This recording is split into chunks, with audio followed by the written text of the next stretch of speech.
you. You're welcome. All right, we'll call the meeting to order. Please stand for the pledge.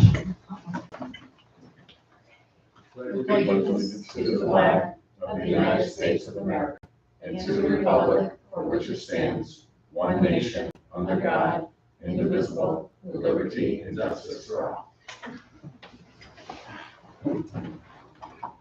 Do we have anybody for public forum? Congratulations on that grandchild. Thank you. All right, I need a motion for the acceptance of the agenda. Motion, Kevin, second, Alicia. Any questions? All in favor? Oh, we just had it. All right, now the presentation. Ashley. Okay, grand finale for me. All right, so this is just our opportunity, with more of the public, we're here to just recap what we went through the last 6 months. Goodness. So we'll just recap a little bit. We all know Save Harmless is reinstated. We've looked at this chart probably more times than we want to, but if you guys would like me to refresh through this at all, or I'll just keep going through. Okay. All right, so this was our final projected budget and tax levy, 2.99. We all agreed on that last month, or last couple weeks ago, with the final budget number of $40,284,996. We talked about the increases in the budget, contractual obligations, payroll, our contractors, health insurance, electricity increases, which came upon us right before we finished the budget number, as well as the budget initiatives that we're funding for this year. The 24-25 offers no reductions to priority programming. This year, the last two bullets are something you probably haven't seen before, but we've been talking about it the last few months. Using the $518,000 of that reserve for tax reduction. This was established in 2016 and has a 10-year life that has to be liquidated by 2026. So we did agree to fully liquidate that and use that to balance the budget. This budget cycle will also be using about $620,000-ish to maintain a balanced budget. And I shared with you last time that I'm very comfortable with that number. We talked about where our unassigned is, and I'm comfortable with using that to balance the budget. This is just kind of an overview of the balanced budget. Our tax levy at 2.99, our state aid that we're projected to receive, our other revenues, our tuition, our interest, reserve for tax reduction, and then an appropriated fund balance. So again, typically you see just the top three in the revenue line, but after speaking with the accountants, using those two, the reserve for tax reduction and the fund balance, you have to make them their own separate line in the revenue. So this is just a little recap of what we've maintained, what we've always kind of continued to fund. Full day pre-K, full day kindergarten, transportation, extracurricular sports, distance learning, college and AP courses. We also fund the Barden College program, New Visions, any of the BOCES offerings for GED task programming. Those are all offered to our students. We've talked about the projected class sizes. This number is still a little fluid because we're still receiving the pre-K and kindergarten applications, so that may change a little.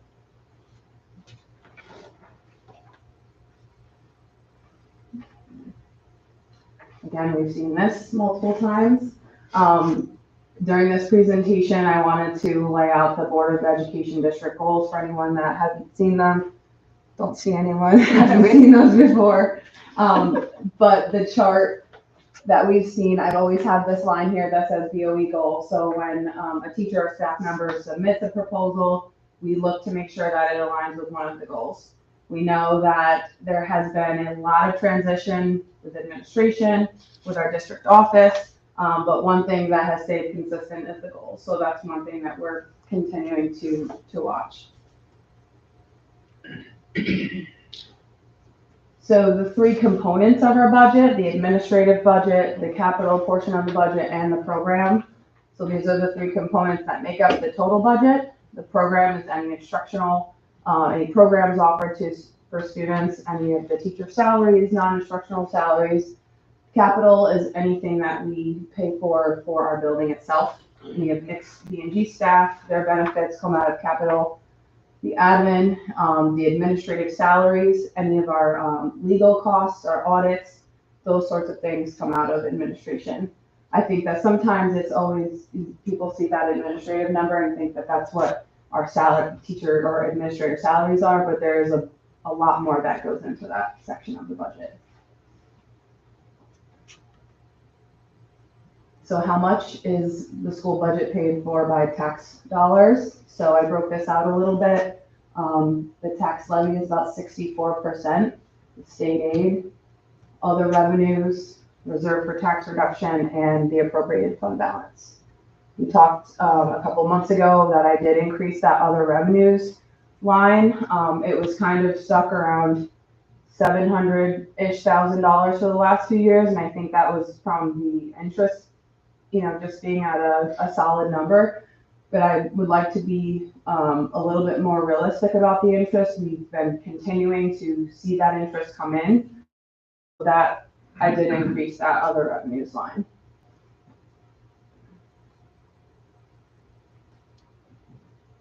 The general fund, this is something that people may not know, and this may be your first time seeing, but our general fund and what it's made of is mostly salaries and benefits. In the next two slides, you'll see I'm just going to break out those two sections. So for salaries and benefits, we have the current employee salaries, current employee benefits, and our retiree benefits. In the last couple of years, it's increased probably each year about $200,000 to $300,000 in each of those sections. The retiree benefits has, from last year to this year, has stayed the same because we are seeing that some of our older that were locked in at that 7.5 may not be continuing to receive benefits, and we're getting the newer retirees that are locked in the 20% range. So it's been a wash.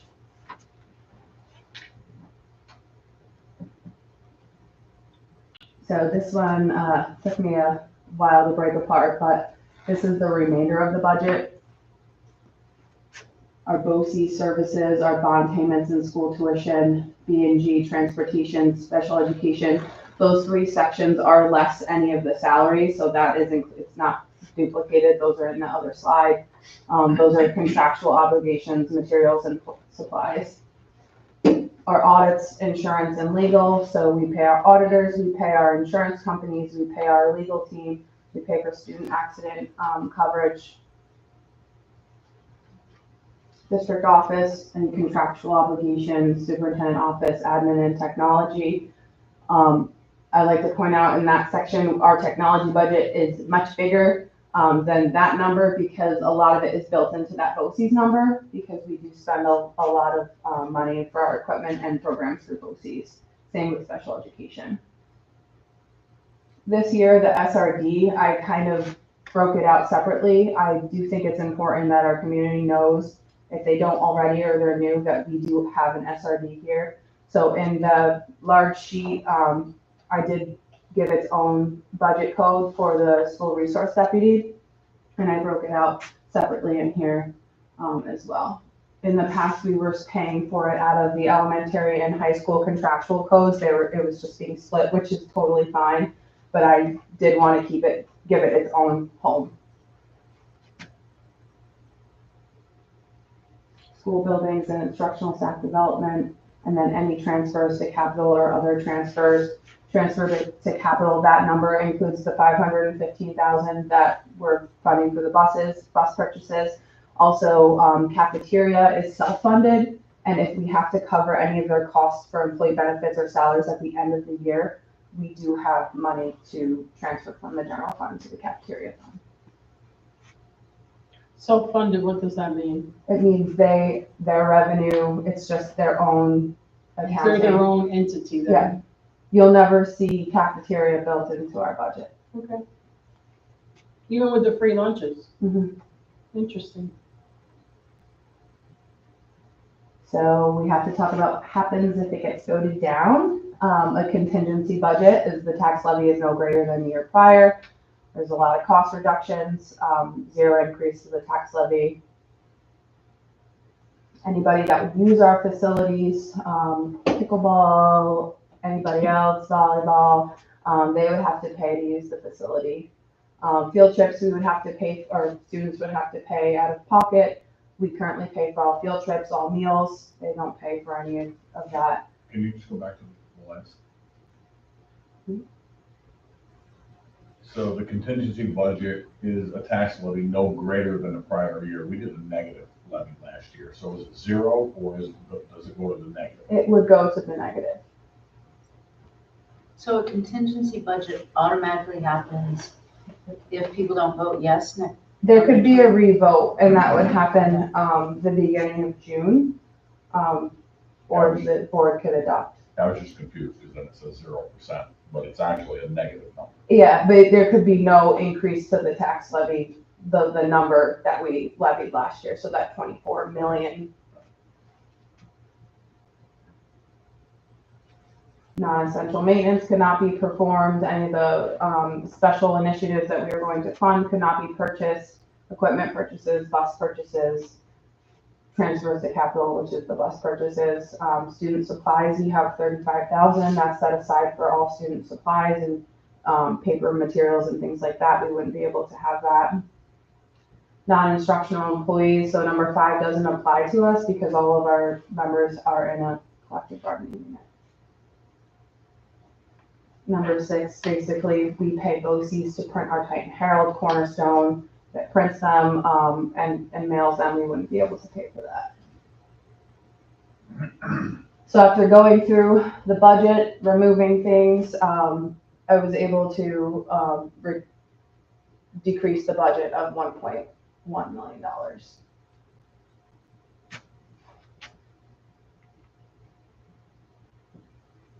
So this is just a graphic to see the levy to levy changes since 2018. Obviously, we know that there, in 2018, 2019, there could have been different circumstances going on. It's usually a decision that's made in that year of why the levy was chosen. So I just wanted to show that graphic. This one you guys have probably seen before.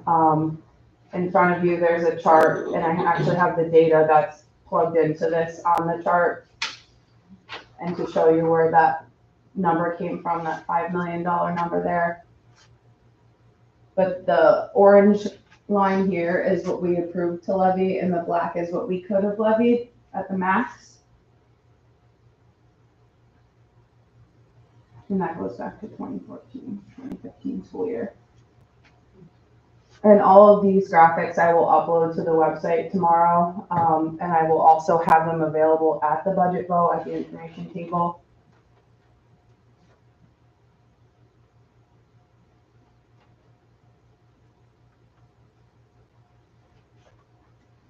You all have seen this chart. The local tax impact with the 2.99 levy increase, I will have this available online for community members to look at, as well as at the vote. You guys have seen this and with all of the options as well.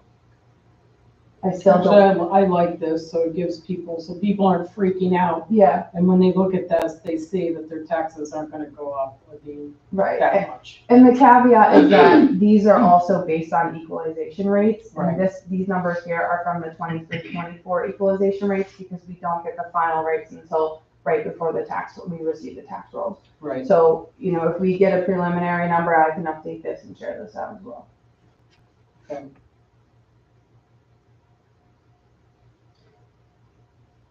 these are our propositions: adoption of the budget, 2 school board members, funding of the capital reserve in $3 million, capital improvement project, the HVAC unit in the area, the roof replacement above the Performing Arts Center, and the school vehicles and small buses. So Ashley, when they come in to vote, if they haven't looked anything up online already, is there materials out for them to read? Right, so they can Oh, yeah. look stuff up. Okay. Yep. I mean, they can see it right there. Yes. Yeah, there's And the table. question, does the proposition look exactly like this or? is No. it- It's more information. It looks exactly like it should on the ballot. And last year there was, kind of a hiccup with this being, no, this one being listed as a proposition.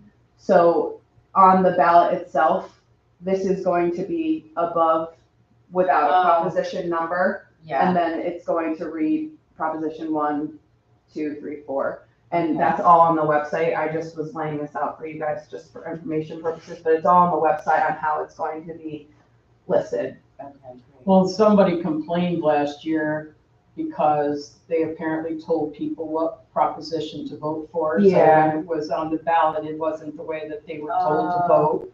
So Yeah. that was an issue. Yeah, and Which I I'm recognize interested that as well. that could be a problem. So after talking through it was kind of inconsistent in years prior of how it was laid out. So we just, moving forward, we'll keep it one way. Well, I'm good with it. I'm just saying people should read Yeah. instead of listening to somebody to tell them what proposition to vote on. Yeah. So just anything that's here, this was kind of for anybody that could be here taking some of this stuff. If you just leave all the information, I'm gonna have this available for. Any questions? This is not a budget question. My father always taught me that there's no such thing as a free lunch. So to go back to the cafeteria, who does pay for the free lunches?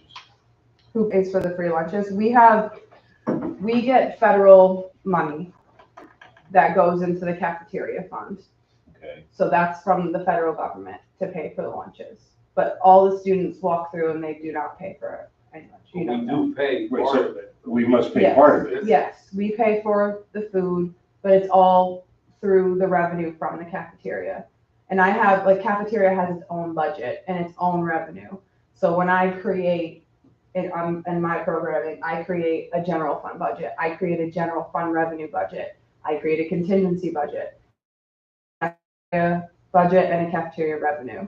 So it's all completely separate, but I can share with you guys the cafeteria. Well, we are stuff. paying. I'm not looking for that. I just- What Rick is saying, is we are paying for the kids that don't We get need a free break. lunch. I just had one. Everybody gets free lunch, everybody gets free. Yeah, but the school's paying for some of them kids.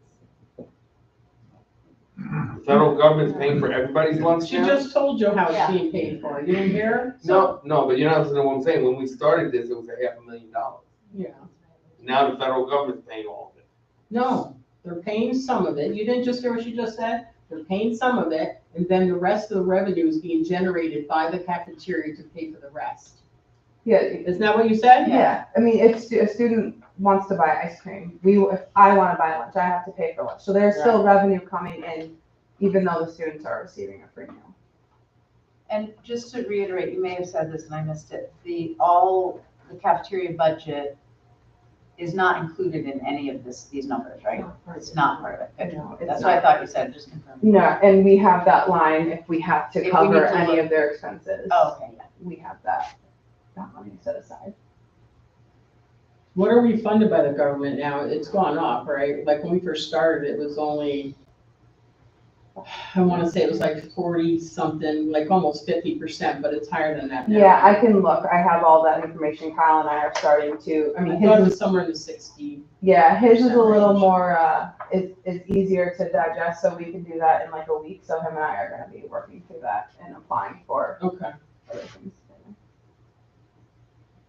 Well, I like that they're self-sufficient. That's, Yeah, that's nice. And I like that. yeah, and they usually, Hmm. we typically only have to cover the benefits for their employees. Right, right. At the end of the year. Hmm. And I know he talked about it a little bit in his presentation that he didn't build the budget last year, so, and it was just a learning curve for all of us, so we're working closer together for this year on that. I like the pie charts and I like all the breakdowns. Thank you. Thank you. Are those pie charts gonna be in the room when people come to vote? I can make them available. I like, Yeah. I like the pie chart. Yeah. I think it's I can awesome. put Yeah, that and I in. like the detail of the one you. Are you unsure about how you're gonna vote? I'm definitely not. And Margaret, you I don't have a choice. do have one more question. So, Have we ever not passed the budget? here historically? Back in 1980. We've always passed. You it. gotta Back go in back a long 1982, way. when I was riding Yeah, the we back have of I the like dump that truck. phase one. We have like- good Oh, yeah, support. we're back. 1982. Oh, good, good, okay. Last year, we had a negative, and we Negative. still had people vote no. Against it. It's just in there, think Yeah. Oh, about I it. just can't, Right. I just can't. I got nothing. Well, just for food for thought, if anybody ever asks, if you figure it out, the last 11 years, our average levy has been 1.02. Right, Minuscule. And you won't see that headlines in the newspaper. right. 1.02, our levy's been average the last 11 years. That is pretty good That's for very good. taxpayers. Okay. Good. And 1.024.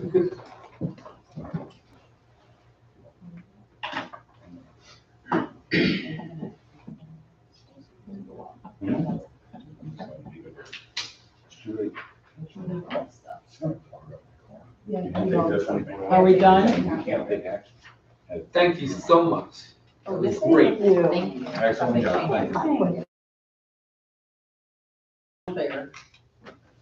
Oh, you're not in favor? You wanna stay longer? Make it feel like it's more. I think the last one, we're gonna feel his head. I just, I like the way it's, the budget is attached to the